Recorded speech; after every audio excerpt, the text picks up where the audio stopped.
For 200 years, the work of Black journalists has been crucial to the lives of Black people in America. But the model for independent reporting is in decline, and disinformation prevails, targeted at Black communities. So we did something about it. We created a nonprofit network of local newsrooms anchored by a national hub, a different kind of news model for Black audiences, too often left behind, with stories too often untold. With our sustainable business model designed for the current market, we listen to and partner with the communities we serve to produce journalism that will expose injustice, inform policy, hold leaders to account, and equip Black audiences with the truth. Truth we deserve, news we need. Hello, and welcome to Capital B's Women's History Month event, The First.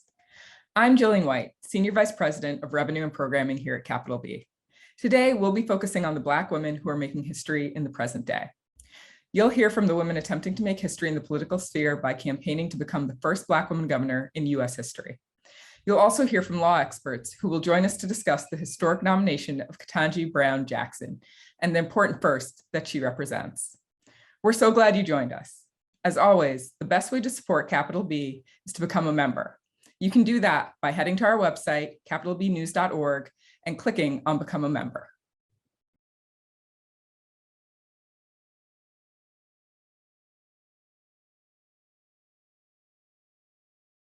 Good afternoon, and welcome to Capital B's Women's History Programming. Our theme, The First, highlights the Black women in our lifetime making history.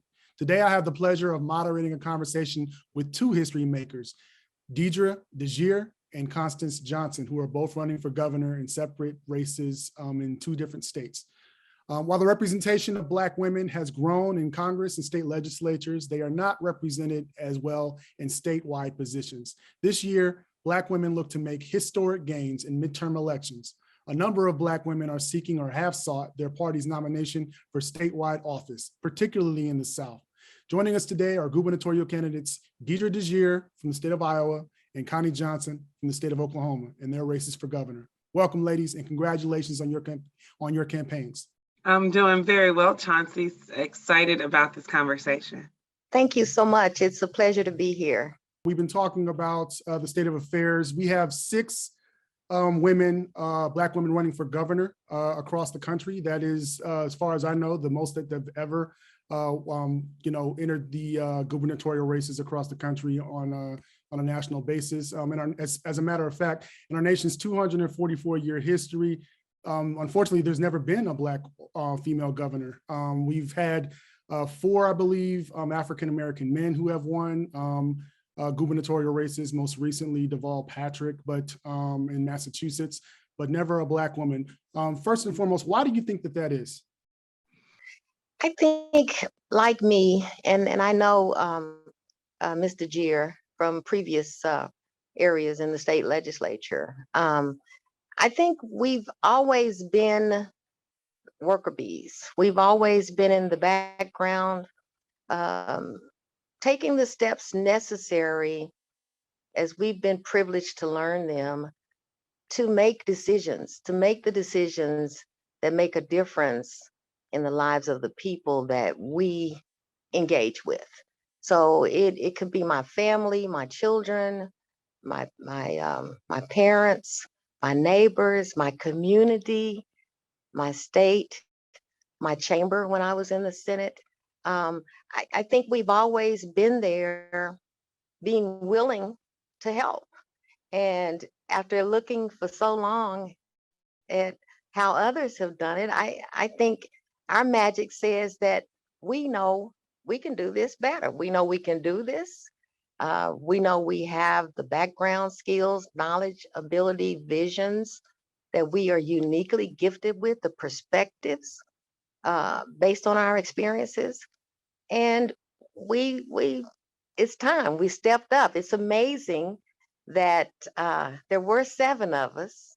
I was calling us the Heavenly 7, and we'll talk later about perhaps why one of us dropped out. But it's just amazing that this number of us, it's not just 2, there are 6. and that all of us at this moment in time would decide to make this move. I did it in 2018 and unsuccessfully. However, it was successful in the sense that people knew I was running. And now that I'm running again, I'll tell you, we're a very low budget campaign. We'll talk about that too, but we were able to use the same logo, the same color scheme, the same messaging, because the issues have not changed from 2018 and 2022. So it's like when I was signing up in 2018, I was talking to my now deceased mother, and she said, well, what are you going to put on there? You have to put the year on your campaign. And I said, well, I'm just going to leave it open. She says, in case you want to do it again. And I'm saying, yes, in case I want to do it again. So my mom, who was the wind beneath my wings, my literal and my figurative reason for being, passed away shortly after my 2018 campaign. And I just feel she's with me right now because she's the one that made my first campaign possible. She's the one that made me possible. And I'm sure just like me, the other women, their mothers have made the difference in their life. And so we come from strong Black women and who we've always watched do whatever they had to do to help their families succeed. So my inspiration, my motivation, my determination and drive is rooted in a long history of strong Black women. What we talked about just a second ago, the work that needs to happen, that we can continue to move forward because of the work that Black women are doing all over this country. But I'm reminded of when I filed my papers about 3 weeks ago to actually get on the ballot. It may not have been 3 weeks ago. Time is just kind of fluid at this point in time, but there were a number of people who came to be a part of that experience when I turned over those signatures that we had garnered all over the state of Iowa to officially get us on the ballot. And one of the people who were present isn't still living today. There was a portrait in the corner of our Secretary of State's office. And this portrait was of Mary Church Terrell, a woman who was a suffragist, a woman who was a journalist, a woman who fought for equity, even when it was hard. And she was in the corner. Her portrait was looking upon me in the space that I was filing for the first time to be on the ballot in this governor's race. And what's so symbolic of that is that she could not have done that. She could not have done that, but the work that she did to ensure that the suffragist movement was inclusive of Black women, the work that she did with the NAACP has created a space for women like me to be running in this office. And so we've got even farther to go. We've got even farther to go, but I want to uplift the moment that we're in right now to say we're on time. Black women throughout this entire country have been public servants in a variety of spaces, but it's incredibly important now that we give Black women that space to not only be public servants, but lead the charge for all public servants in all of our communities. What are your thoughts on the CRT debate, both nationally and in the state of Massachusetts? And what do you do when you're trying to talk about some of these kitchen sink issues like healthcare, like having a good job market, and so that those young people you talked about don't leave states like Iowa, when people want to turn the conversation to CRT or gender issues? How do you navigate that as a candidate?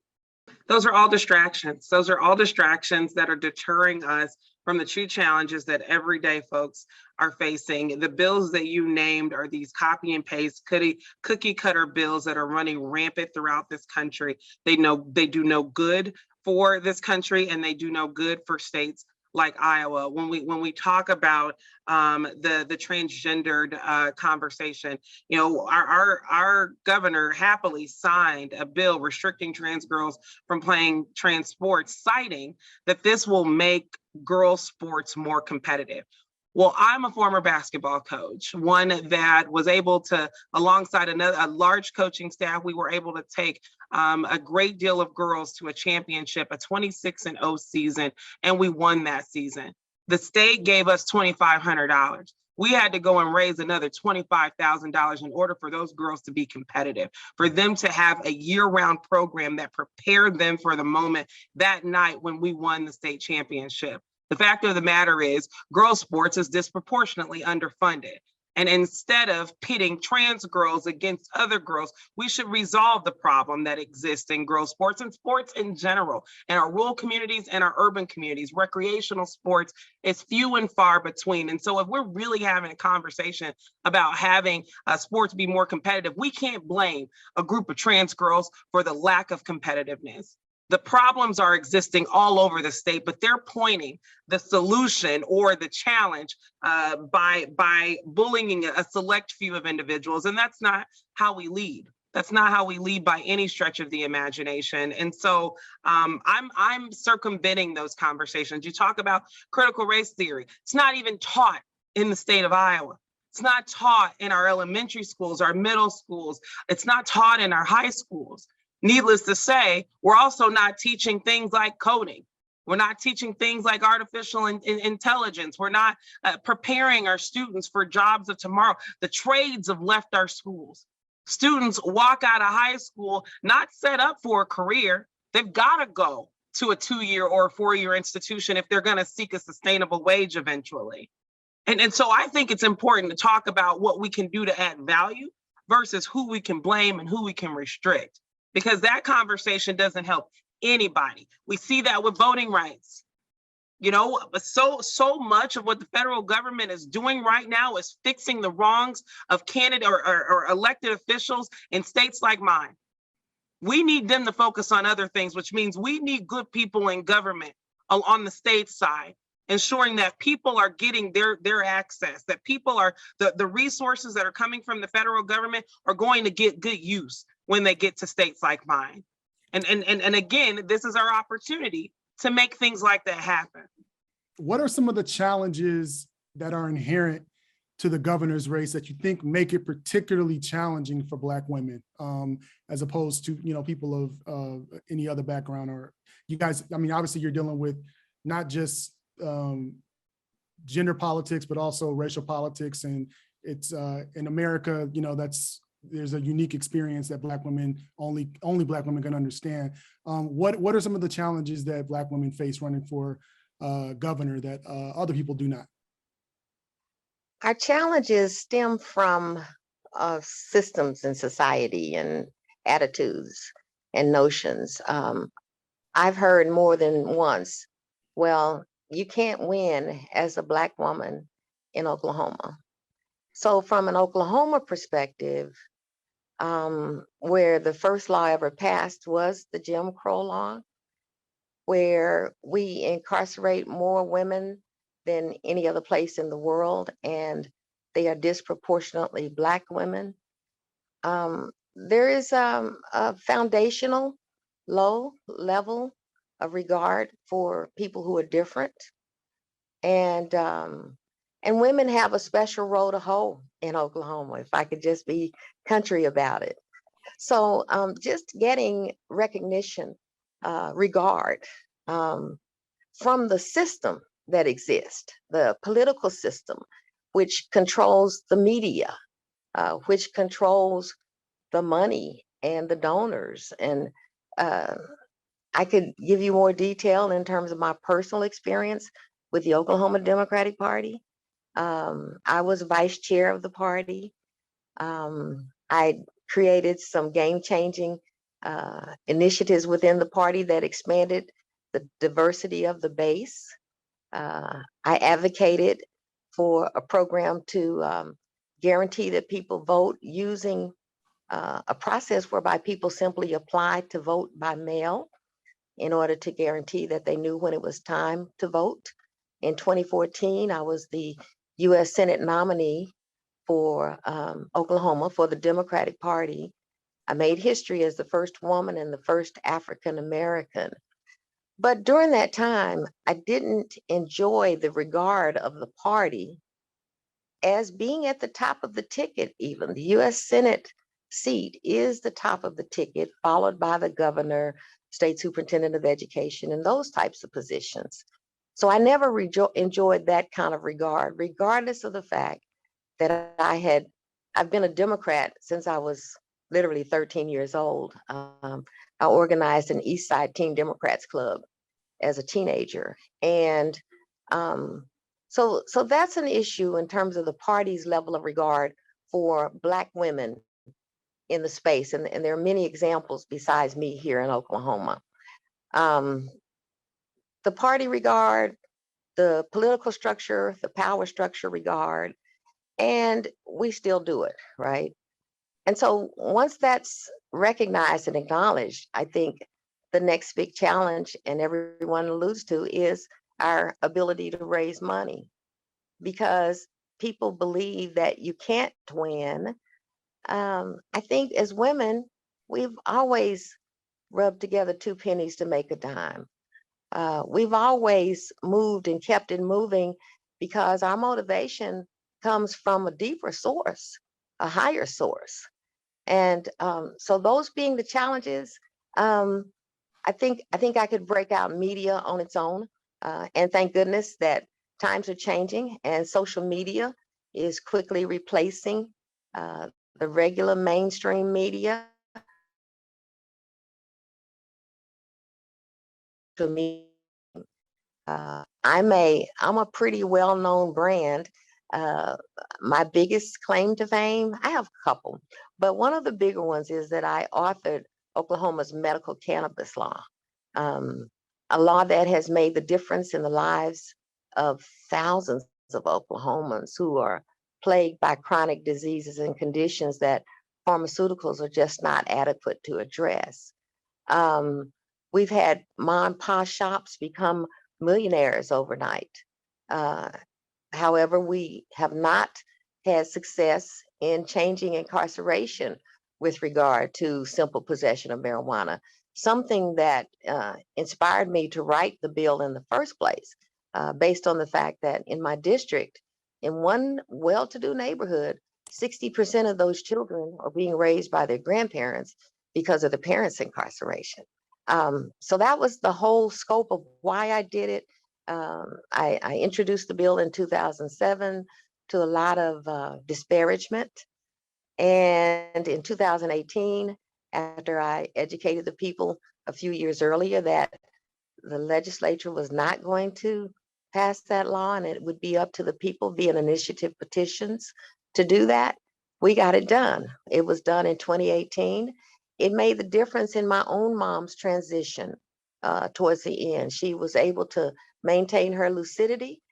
She wasn't affected by the side effects of the pharmaceuticals that they were pushing on her as much as she wanted, as many as she wanted, anytime.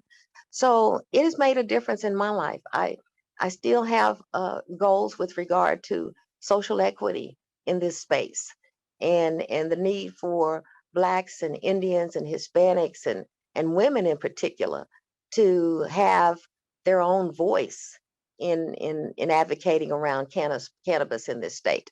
And the best is yet to come. The hemp industry makes 4 times the money that the medical and the adult use industries bring in. And here in Oklahoma, this plant grows between the cracks of the concrete. We are uniquely, geographically, climatologically situated that it grows here naturally. And that's an industry that I'm promoting as a potential source for sustainable funding for things like education and rehabilitation, counseling and treatment, and mental health treatment and healthcare. We have the resources here.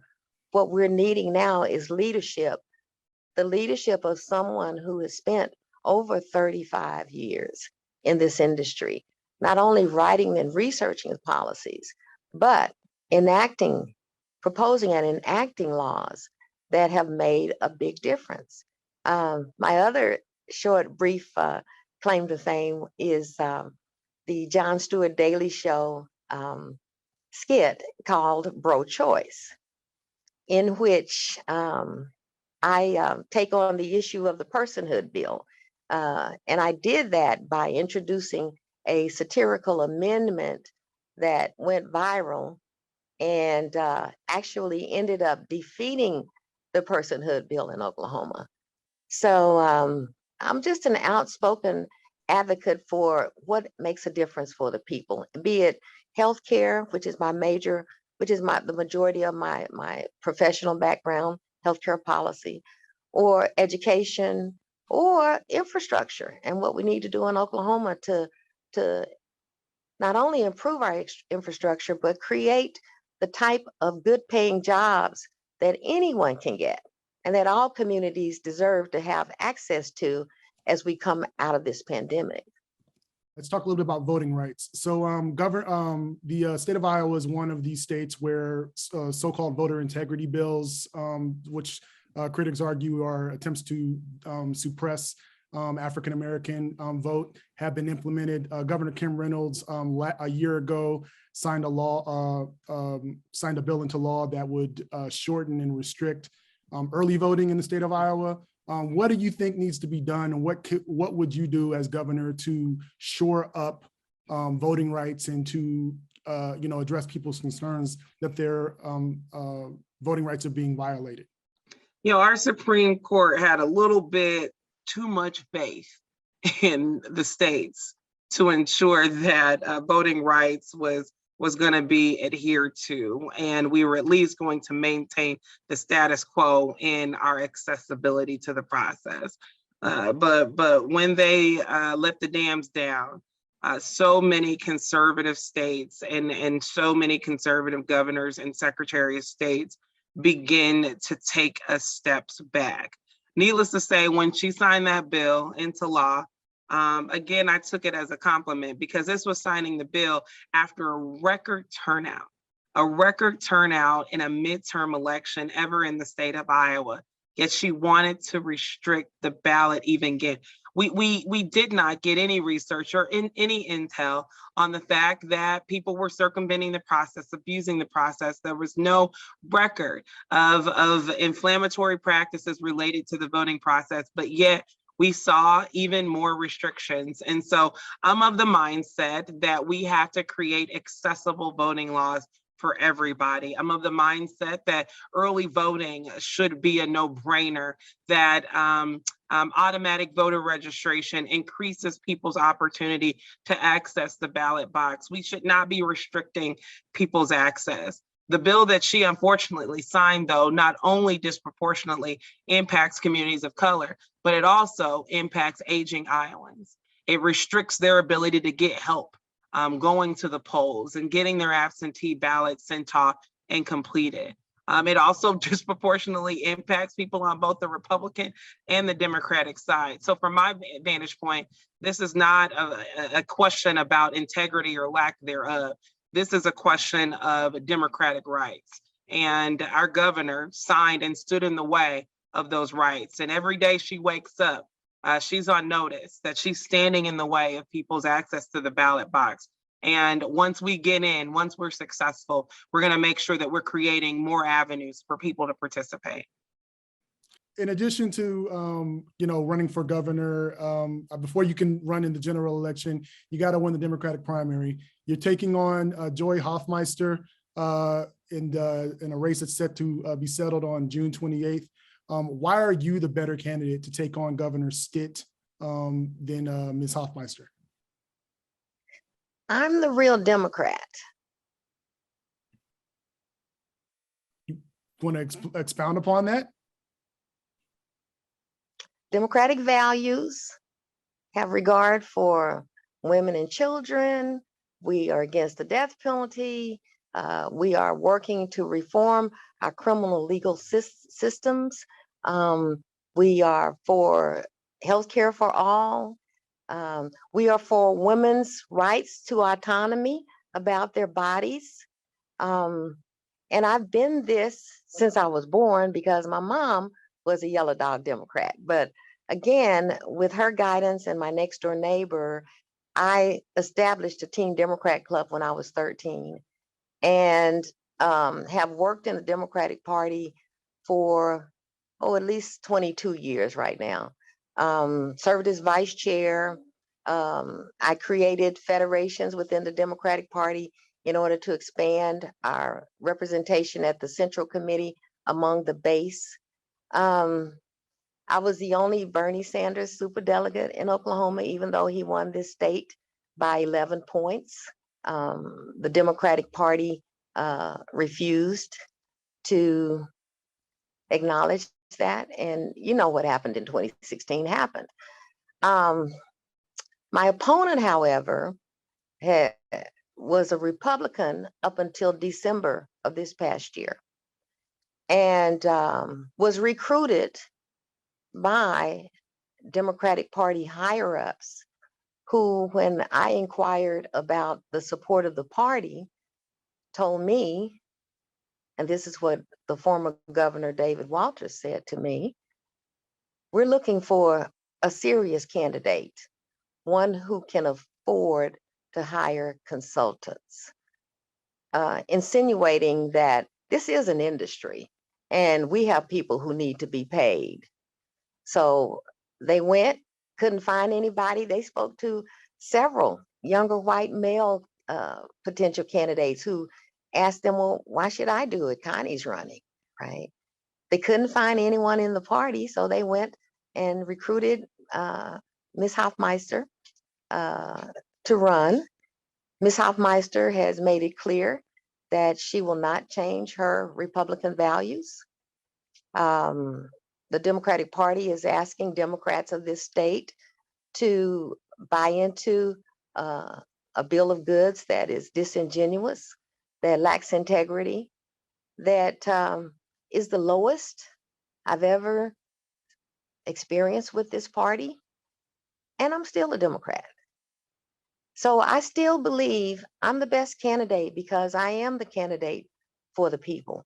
I'm the candidate who has always been here for the people and who will always be here for the people.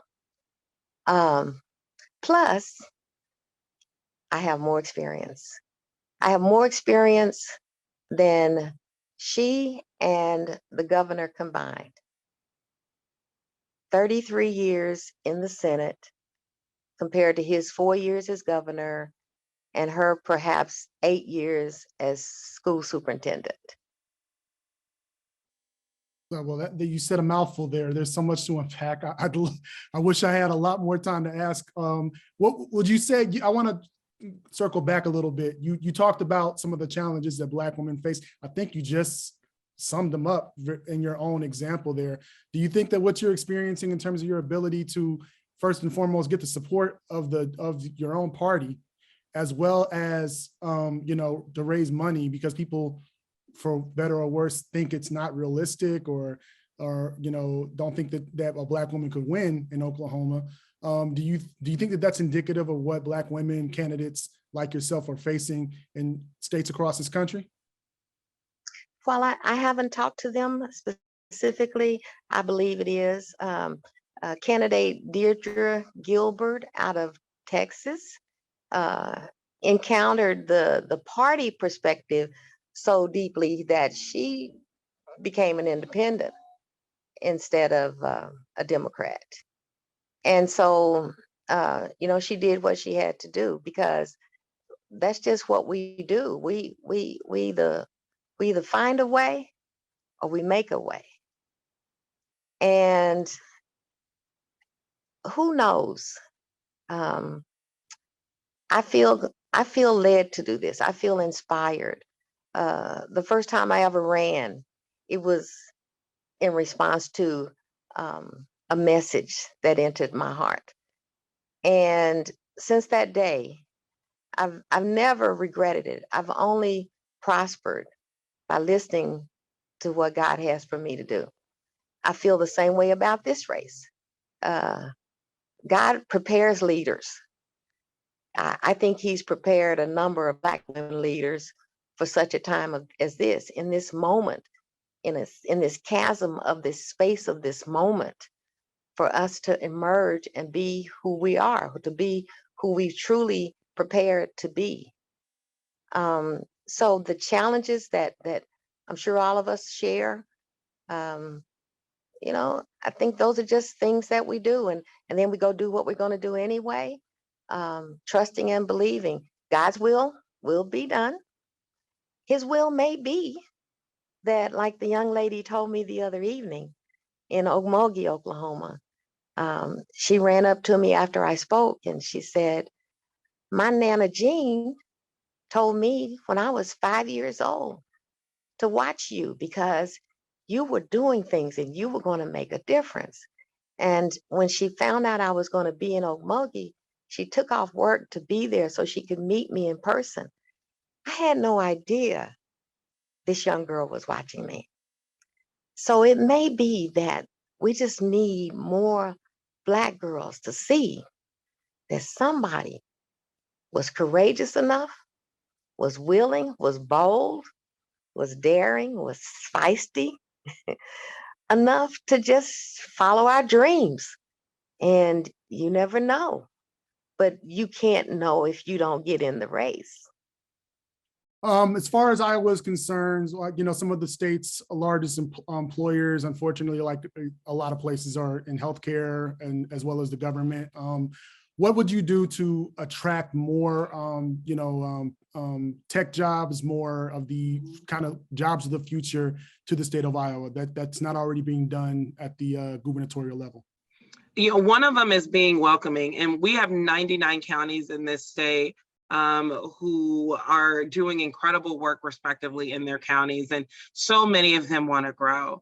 Needless to say, what we see happening is that we're losing jobs in these counties because the state's not there, and the state's not present advocating for those jobs to stay in those counties. And so one is just being an actively engaged governor who also is armed with a comprehensive economic development plan that everybody in the state can tap into. That's something that we don't have right now.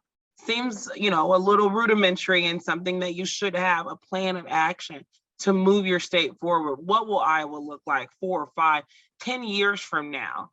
Everybody should be armed with that type of plan, and that helps. It goes a long way. It helps business and industry understand how they fit in. It helps our municipalities understand how they fit in, but more importantly, it connects our Iowans with job opportunities, and it recruits Iowans to be in this space. Our governor just passed a flat tax bill not too long ago, about 2 weeks ago. And a flat tax bill sounds good. Cut taxes sounds good. A third of Iowans won't even benefit from that tax cut. The top 1% is going to grossly benefit because they're going to get a little over $5,000 a month 4 years from now.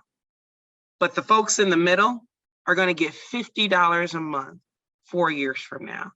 She's selling Iowans on this tax cut in these moments. But the fact of the matter is she won't be honest and say it's going to do nothing for you now. It's going to do nothing for our failing education system. It's going to do nothing for our fragile healthcare and mental health care system. It's not going to do anything to improve our climate. It's not going to do anything to improve our economy today or tomorrow or a year from now. That doesn't recruit people to the state. What does that look like? $50 a month 4 years from now on a billboard. It's laughable. We need a governor who's going to take this state seriously and its people seriously. And we can do that because we've had governors who've done that before, both Republican and Democratic governors. Under Republican leadership, Bob Ray, a lot of folks didn't even know he was a Republican, created a refugee resettlement program right after the Vietnam War for those folks to come over here and seek refuge and get jobs and be able to contribute to our communities and strengthen our communities. And they've done just that. That happened under Republican leadership. We've also had phenomenal Democratic leadership governors that have led this state forward economically. And so Kim Reynolds is an anomaly for the state of Iowa. And that's a good thing because we don't want that to be the norm. We don't want that to be the norm, but we've got to fix that in this election cycle. You mentioned some of the issues that individuals are focused on in the state of Iowa. What in particular, as it relates to Capital B's audience, What is your message to Black Iowans who are looking to, as they head to the polls and make their decision? What's your message to them? My message is don't count yourself out. Our democracy only works when people participate. And I know it has been incredibly challenging over these last 6 to 8 years. We haven't gotten the folks in office vastly that best represent our values. But needless to say, we miss all the shots that we don't take. Regardless of whether or not people choose to align with me and my values, more importantly, I want to hear your voice at the ballot box. I know we can get it disenchanted with their process. I know they're surmounting restrictions upon restrictions upon restrictions. Anytime they do that, though, we should take it as a compliment, because they're restricting our capability. They see what we're capable of. Let us also recognize that collectively. And here's the other part of it. We don't do it on our own. This race, progress, and the future and achieving our goals will not happen on one person's back and one person's back alone. We do this collectively. The other thing that I would say to folks who are listening, women, if you're interested in running, man, show up. But if you're also interested in working in government, we need good people in those spaces too. People who are willing to facilitate the policies and ensure that it's working the best for all people. There's a space for us here. It's just up to us on whether or not we want to take it. It's not going to be hard fought and won, or easy at least. It's going to be hard, but it's going to be worth it in the long run. Absolutely. I've got so many more questions I want to ask. We're running low on time. I will say this one, I think this is a good one, indicative of the conversation and where we are. Only about 7% of Oklahoma residents are Black, according to the US Census. What's the key to winning elections in a state as a Black woman where most of the people don't look like you? What is the key to doing that? The key is the issues. What is keeping Oklahomans up at night? It's no different from the Blacks and the whites and the Indians and the Vietnamese and all of the groups we're blessed to have in Oklahoma. It's education and whether my child can get a quality education, and being able to say that and to offer solutions based on having a knowledge of the past, offer future, which will stem from funding, right? And higher education, and whether everybody gets a fair chance at getting to go to college, right? At infrastructure, and why during the pandemic, they couldn't get on the internet to do their schoolwork until 3 o'clock in the morning in rural Oklahoma. Why roads and bridges are crumbling. Why you don't see any people of color on the teams that are rebuilding the roads and bridges in Oklahoma. Why health and mental health is so lacking in this state. Why criminal justice, criminal legal reform, why mass incarceration, why how the impact of the war on drugs has shaped their families' lives for future generations, how LGBTQ citizens are dealing with wanting to be equal, and how women are wanting extra same pay for same work, right? These issues don't matter about color. These issues are the issues that people are facing that I believe I speak to simply based on 33 years of having addressed these issues in the policy arena. That's the part. Oh, and the homelessness and veterans. And I could go on and on. People with disabilities. It's not color specific. Everybody's eligible. And I believe the people will see in me a person who has dedicated her career to making sure that all Oklahomans have the same rights as every other Oklahoman. I'm a staunch death penalty abolitionist. And that's a big divisive issue in Oklahoma. But it stems from, again, a lack of education of the people about the reality of that sentence. It costs 3 times as much to execute someone as it does to keep them in prison for life. And Oklahoma gets it wrong. And we botch executions. Those types of issues are the things that are affecting everyday Oklahomans that I speak to. that I have experience in, that I have visions, that I have policies ready to roll out, that I have a way to fund as well. I want to thank you both for your time today and what was an exciting conversation. I wish you both the best of luck in your campaigns and look forward to seeing how you both do down the road.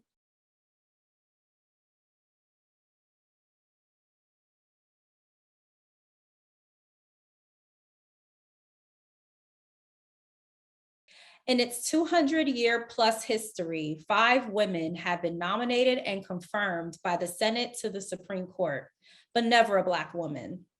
Following the retirement of Justice Stephen Breyer, President Joe Biden has picked federal Judge Ketanji Brown Jackson to fill the vacancy. She is the first Black woman nominated to the High Court. Joining Capital B for a conversation on the power of the historic first are Janai Nelson and Fatima Goss Graves. Janai Nelson recently stepped into her role as the president and director-counsel at the NAACP Legal Defense Fund. Janae, congratulations. Fatima Goss Graves is the president and CEO of the National Women's Law Center. Ladies, thank you both for joining us.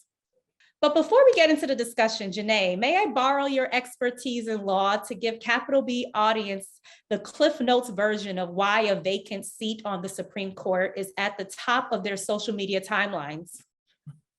Absolutely. The Supreme Court is the highest court of the land. It determines the law that will govern everyone in our country. It is the most significant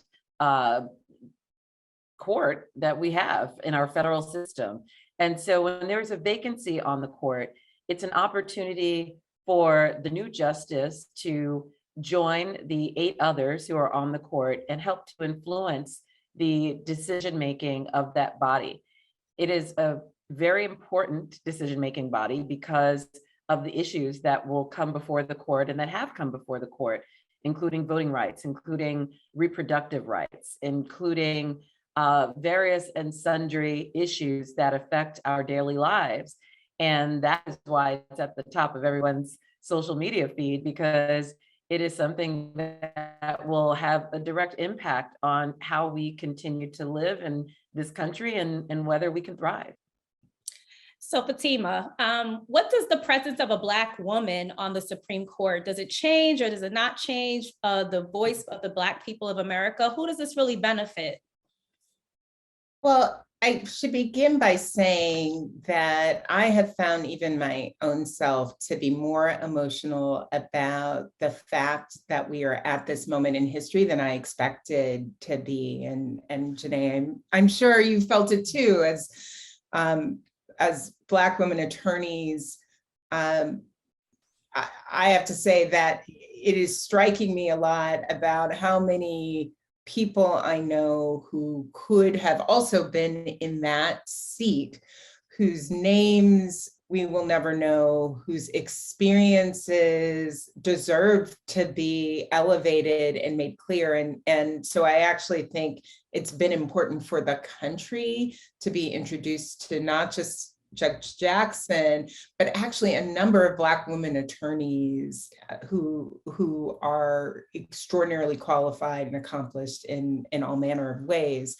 But the other thing that we know in general is that having more women, and in particular, more women of color inside institutions changes the conversation of that institution. It changes the issues that are on the table. People bring their whole selves. People don't like to think of judges in that way, but they're also humans. And so people bring their whole selves and their life experiences to conversations. And so it matters that the Supreme Court has not had those perspectives, even as their decisions, as Janae said, so deeply impact the lives of Black people, Black women in particular. It also is the case that we have had one Black person on the Supreme Court these last 3 decades as the only Black voice on the court. And what that has meant is that in a number of important cases, he by himself has been the person to provide the perspective of a Black experience in this country. So having multiple perspectives is a thing that I think will make the court better. And then I guess my last point here, because I've been thinking about it a lot, the court is considering a range of issues that so deeply impact the lives of Black people in this country, whether it is voting or access to abortion care. And there are not Black people arguing the cases in these situations. There isn't a Black woman justice currently on the court as these cases are being considered. It does a disservice to the court itself. It does a disservice to the court itself for people to not see themselves represented at all in it as a body. And so it will add to the court's legitimacy to be a body that is more diverse. Mm-hmm. And to piggyback off of your point of all the names of qualified, maybe even overqualified Black women who are judges or even are scholars who have been on the short list for Joe Biden's seat, Janae, I would love to know your thoughts about what are your thoughts about why it took so long for us to even learn these names, including your predecessor, Sherrilyn Ifill. Like, what are your thoughts about that? Well, it's not surprising that Black women remain overlooked in the legal profession. We are overlooked in so many ways and in so many professions, even though we often excel professionally and are at the top of games and are twice as good in the proverbial way, but we are often overlooked when it comes to leadership positions. And, you know, Fatima made the excellent point that it does a disservice to our institutions when you don't have that diversity and you starve our nation of the benefit of the perspective of a Black woman. We carry very unique perspectives, outlooks, ideas, experiences among ourselves and as a collective. And when you don't have that perspective as part of your leadership, part of your decision-making body, you are certainly more diminished because there is something quite rich that we bring to the table based on our intersectionality as women and as Black people. So, you know, I'm not surprised that many people are unaware of the number of highly qualified, exceedingly qualified Black women attorneys. But I hope that through this process, they have learned about some of these names. They know that President Biden had many women, many Black women to choose from, and he chose Judge Ketanji Brown Jackson, who is a phenomenal choice and clearly exceedingly qualified, but she is in excellent company, including with my predecessor, Sherrilyn Ifill, and so many other Black women attorneys who could sit in that seat and could do an excellent job as the ninth justice on the Supreme Court. So I have a few questions for you both since you were at the confirmation hearing. We heard Judge Jackson talk about staying in her lane and being impartial. I mean, those are all qualifications that a judge is supposed to come to the table with, but she consistently had to do a lot of those explanations for the senators, specifically the Republicans, if you will. So 2 questions. The first one will be, do either of you have concerns that as a justice that Judge Jackson will dim her light because she's the rookie in the court? I'll have a follow-up after you both can jump in on that one. I think if you watch the hearings, I have no concern about her strength, her own internal confidence, and her clear approach and well thought out approach to the role of a judge and the role of a justice. And what I heard her describing when she said things like stay in your lane is a deep respect for the Constitution and the different parts of our democracy. I heard her articulating it, you know, I'm not a law professor, but Janae, I sort of have in my head have started thinking of her as the teaching justice. Because she's so carefully and accessibly explained so many different things. It is really hard to do that. It's really hard to take sort of concept legal complex legal concepts and distill it in a way that you don't have to be a lawyer to understand what she's talking about. What she is naming there is her view of the role of a justice as opposed to Congress, as opposed to the executive branch, and how deeply important it is to her that she respect that. Yeah, I couldn't agree more. I have no worries about her strength, her conviction, and the way she comported herself during the hearing shows that she is ready to withstand any and all opposition and to take very clear positions. I agree with Fatima. She was simply outlining what we all know to be true, and that is that judges have limited jurisdiction. They have very broad powers in some ways, but they are contained within the confines of what the Constitution allows them to do.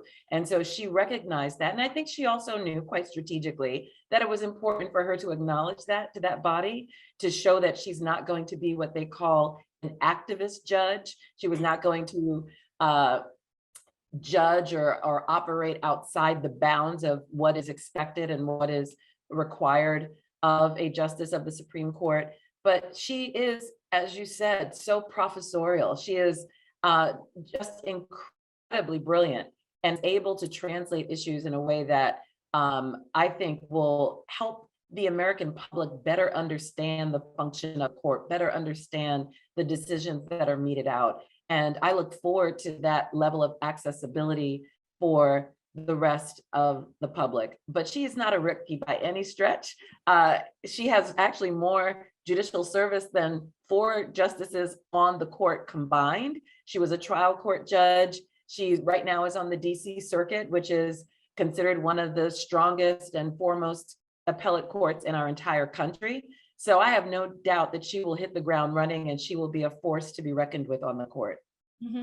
I agree with you both about how this week has been like a civics lesson that I think that even high school kids or even kids at younger ages, I hope that their teachers took a moment through the 10 hours on Tuesday or the X amount of hours on Wednesday for the students to listen in. There was so many things I even learned. And I believe some of these senators who aren't lawyers, they were learning as she spoke as well.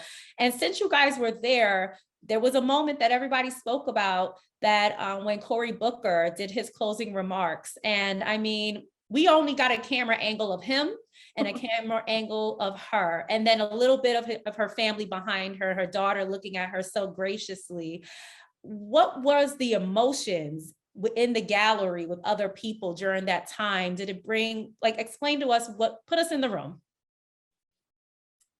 Well, I unfortunately wasn't there for that. I was there during the first 2 days of the hearings, and I missed what I, have since seen was a speech for the ages. And what I could see without even being in the room was that was an intimate moment, a conversation between a brother and a sister, a man who saw a woman who was being mistreated, who was being maligned, who was not being defended appropriately.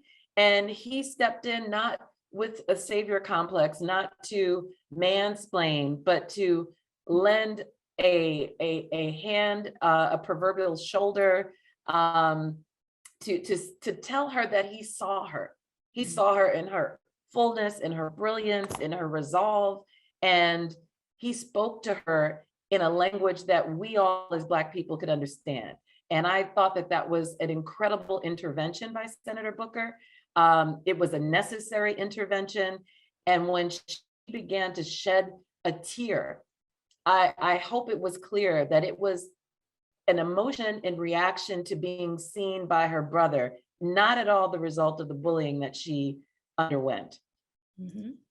I could not agree with what you said anymore, Janae. And it was an important intervention.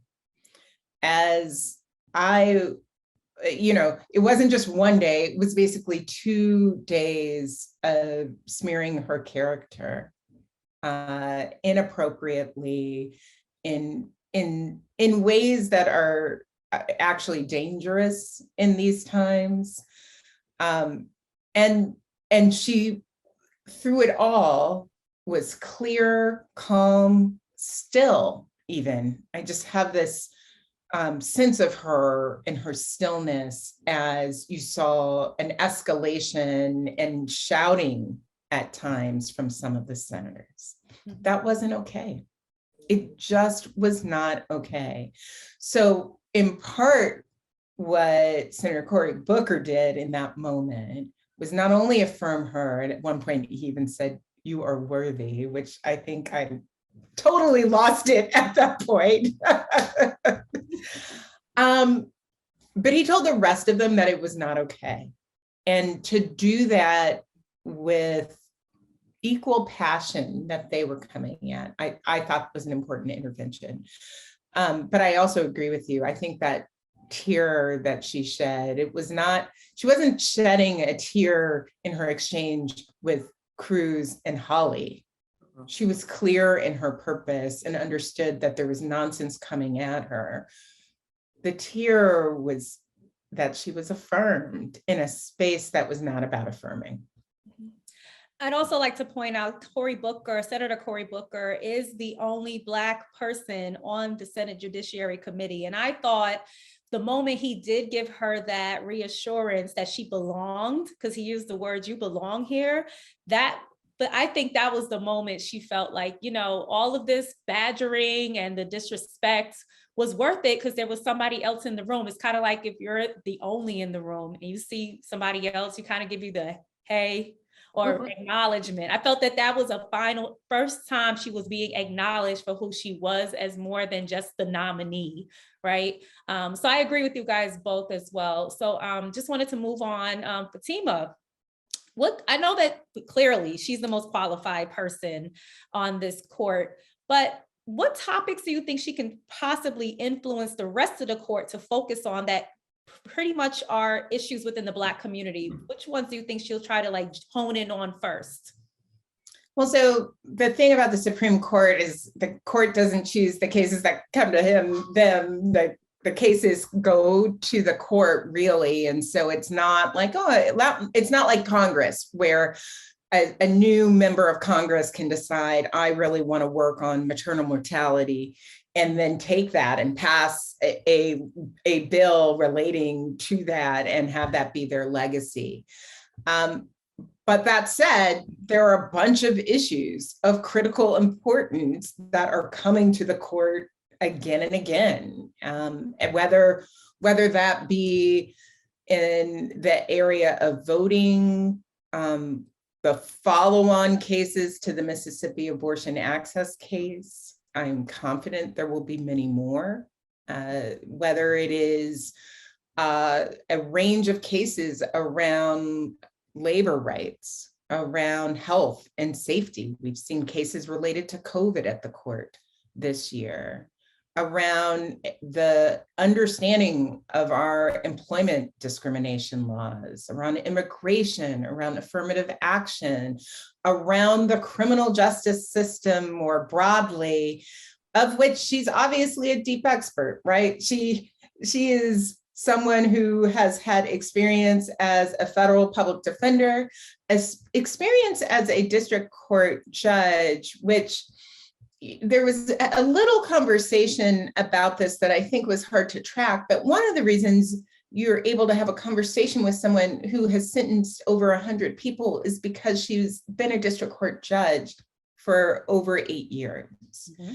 And if you've only been a Court of Appeals judge or never a judge before, you won't have had that direct experience with people in the same way. And I think both as a practitioner, her human experience with people and her experience as a district court judge will deeply influence the perspective that she brings. And the last point I want to really make about this, though, is Supreme Court appointments. Part of the reason they're at the top of your timeline is how important they are. They are lifetime appointments. And so sometimes you may find yourself in a dissenting stance in this moment. And I'm definitely someone who believes that dissents have giant value. when Justice Ginsburg was on the court, she would even sometimes wear a special collar, and you knew that was when she was about to read a very vigorous dissent. She believed so deeply in them. But sometimes, and I've been thinking about this a lot with Justice Thomas, you may start out in dissent and then find yourselves with sudden company in the decades to follow. Mm-hmm. And so the appointment is about today, but these are generational conversations. And so we will get to see the impact of her perspective and influence for much longer than this period we are in. And Fatima, I was going to ask you this question later on about how important a dissenting opinion is. But can you elaborate a little bit more for the audience to explain what that means? Because if the overall panel votes for something and the majority is against something that's important to a Black community or any community, the dissenting opinions, explain to the audience exactly how that can make a difference going down the line. I have to tell you, dissents are so important. I often will start by reading the dissent before I even get to the majority opinion. And that is because I want to understand that perspective as I'm reading the majority opinion. And sometimes dissents are setting out an alternative. They are a reminder that there was another way to read the Constitution. There was another way to interpret the statute. And so it is letting the public know that there was another viewpoint. And sometimes the dissenting view someday becomes the majority view. Sometimes dissents are used to actually be pretty instructive around what should have been done differently. You know, if a bill had been drafted slightly differently, there might have been a different outcome. That will show up in a dissent. And in fact, Justice Ginsburg in the Ledbetter decision, and this was an interpretation of our pay discrimination laws.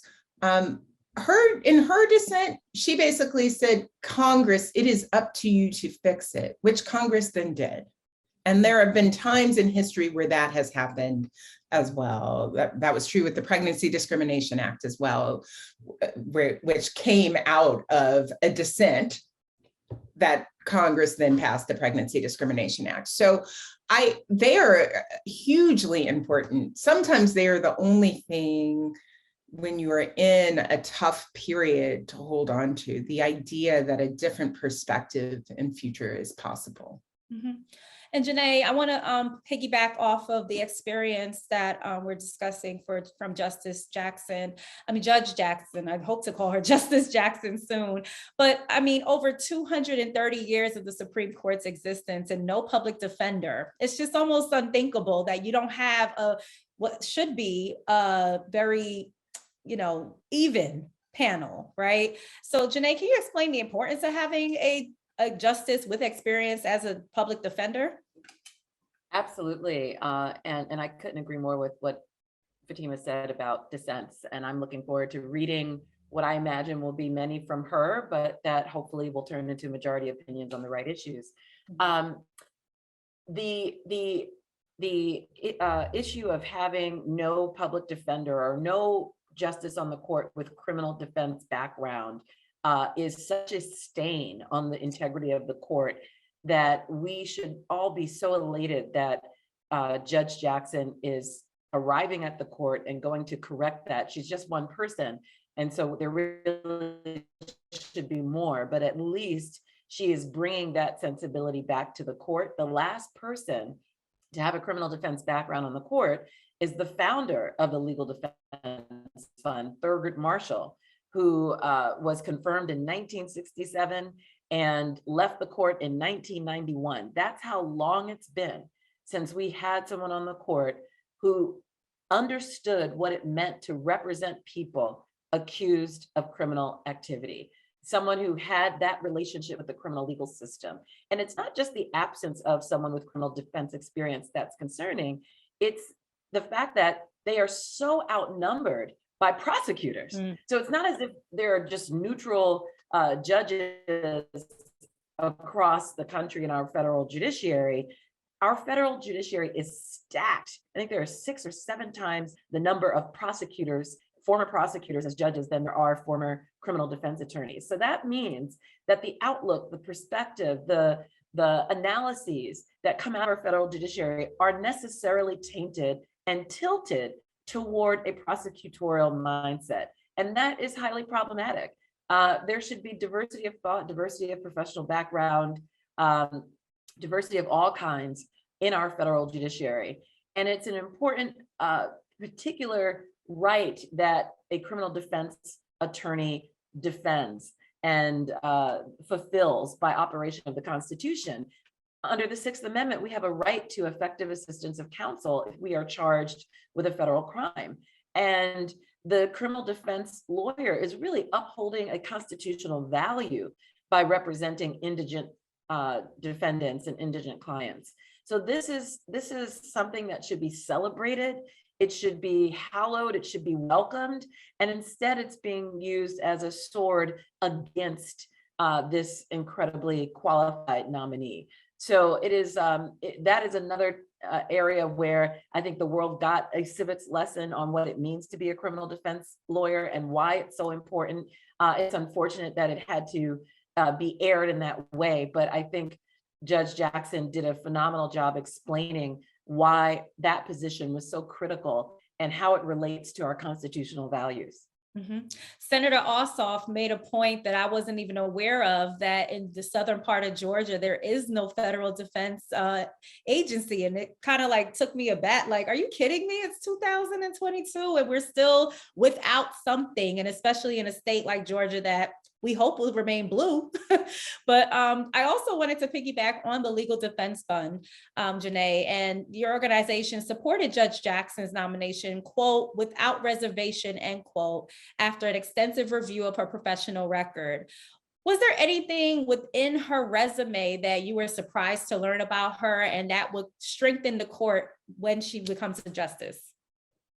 Well, I knew of her and I knew of some of her work, but what was deeply impressive was the very humanistic approach that she takes to sentencing and to understanding that people who have been convicted of crimes are still people and still deserving of rights and protection.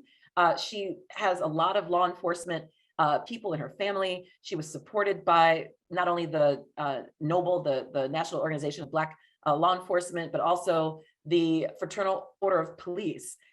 So it's clear that she is not a quote unquote soft on crime judge.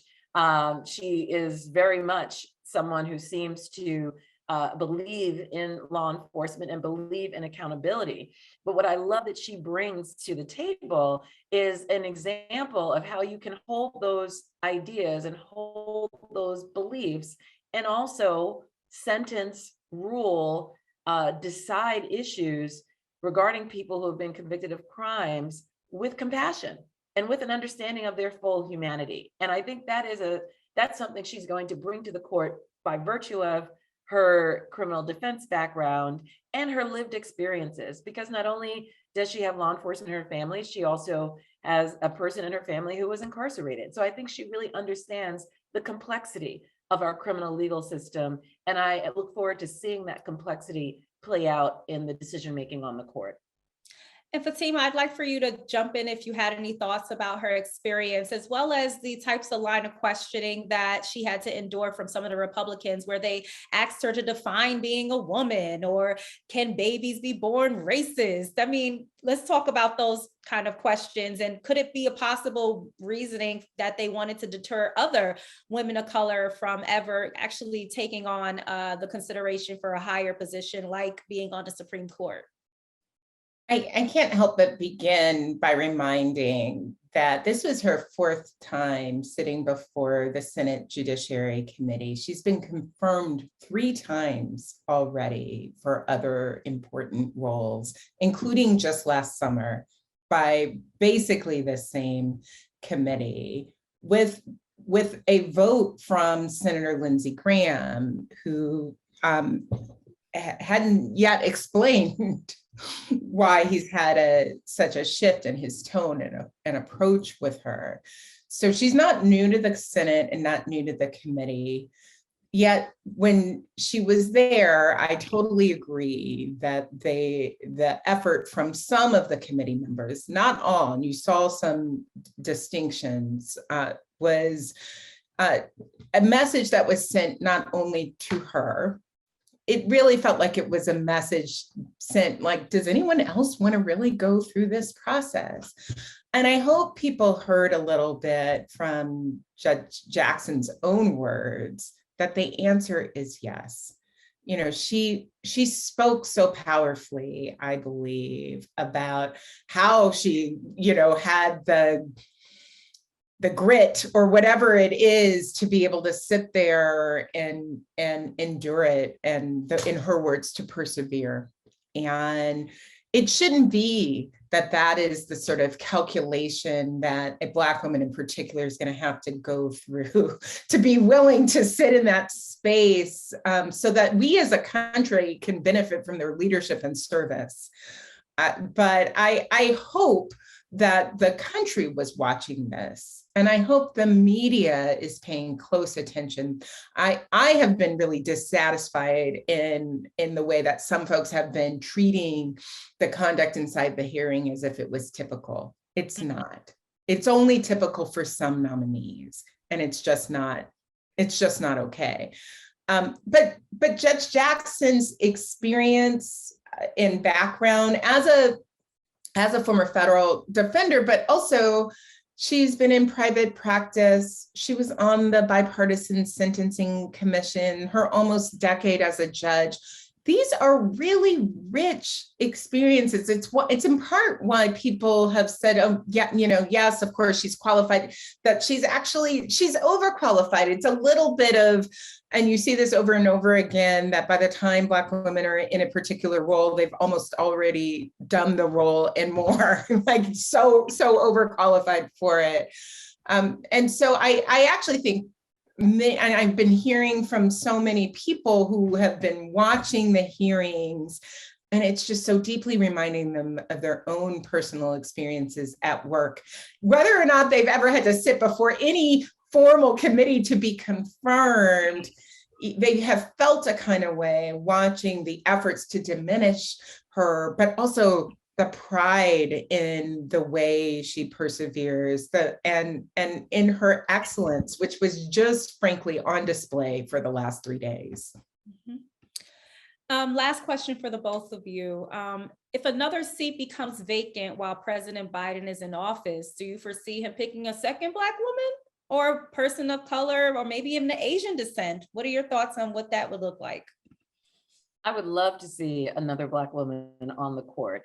But I will say that in the spirit of promoting diversity, I do think there is an opportunity for other racial and ethnic groups to be represented on the court. We've never had an Asian Supreme Court justice. That would be phenomenal. We've never had an openly LGBTQ plus justice. That would add more complexity. There are other groups that certainly would benefit from that representation. And I will never say no to another Black woman being on the court, because I think we bring so much. And I think it would actually enrich the court, because we aren't a monolith. We are very different, even though we share so many shared experiences. But I think there's an opportunity to really make the court a better reflection of our society at large. And I look forward to the day when the court does look like the rest of society, and we can have greater confidence in the outcomes of decisions, and we can really embrace the role of the court in upholding the rule of law and ensuring that our democracy is protected. I totally agree with what Janae said. I mean, I'm definitely tempted to give the justice, an iteration of the Justice Ginsburg answer to this question when people would ask her how many women on the court is too many, and she would say, when there are 9. So, you know, I'm tempted to give that answer, but the truth of the matter is I also firmly believe that it is in the court's interest and in the country's interest for it to be more representative, for it to look more like this country.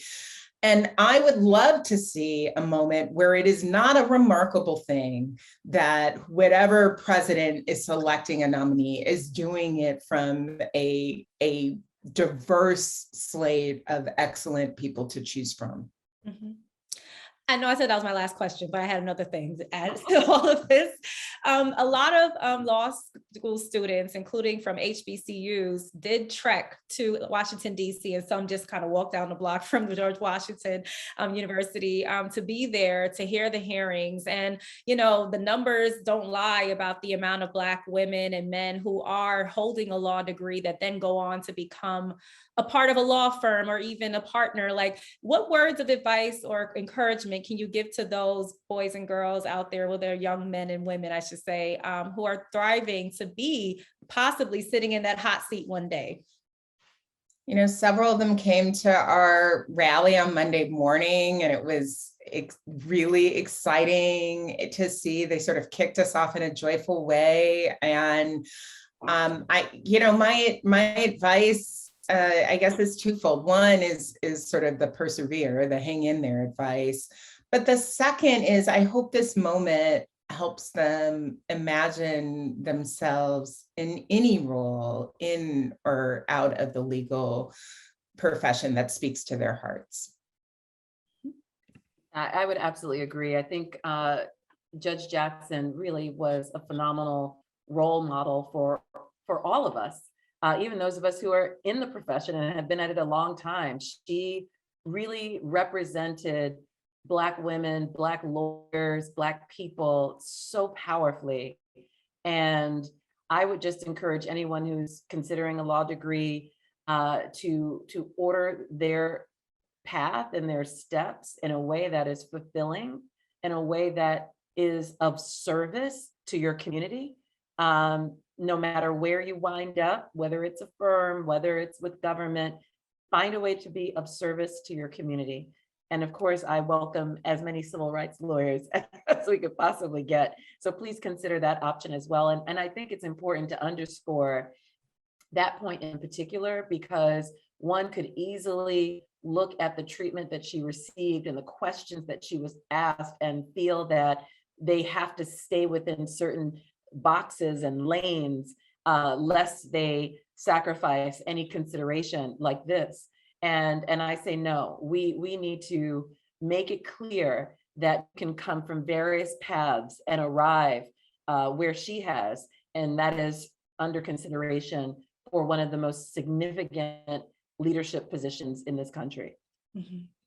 Well, I can't thank you both enough for joining Capital B for this conversation about historic first. Janai Nelson, Fatima Goss Graves, thank you so much again. And I join you both when I say dissent is not a crime. So I'm looking forward to reading her dissents as well. Thank you so very much. And thank you guys for joining Capital B.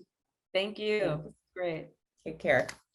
Thank you so much for joining us today for these important conversations about Black women who are blazing a trail in modern times as we close out Women's History Month. We're so happy you joined us for the conversation.